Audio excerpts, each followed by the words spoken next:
नमस्कार RJD rutting channel को आपको स्वागत। जिलार समस्त स्टेशन रायगड़ा डिविजन रे सामिल दाबी। रायगड़ा जिलार समस्त rail station Rayagada rail division रे सामिल पाई दाबी हुई। रायगड़ा नूतन रेल डिविजन कार्य करुवा बेले अनेक स्टेशन संबलपुर डिविजन अधीन रही। मुनिगुड़ा, अंबादोला, विषमकटक, थेरुबाली भली गुरुत्वपूर्ण रेल स्टेशन सामिल हुई ना।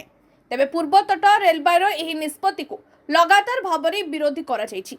जानिशुणी रायगड़ा रेल डिविजन को दुर्बल करने यह एक चक्रांत बोली बुद्धिजीवी माने अभियोग करछंती।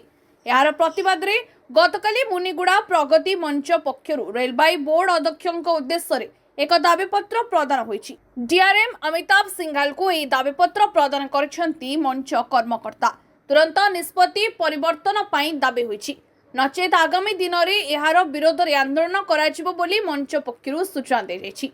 मंच सभापति सीएच गणेश्वर राव नेतृत्व में सभापति राजीव लोचन दास, संपादक सीमांचल पंडा, कोषाध्यक्ष नंदकिशोर पट्टनायक, संतोष कुमार दले, गणेश प्रसाद पात्र प्रमुख यह दाबीपत्र प्रदान करथिले।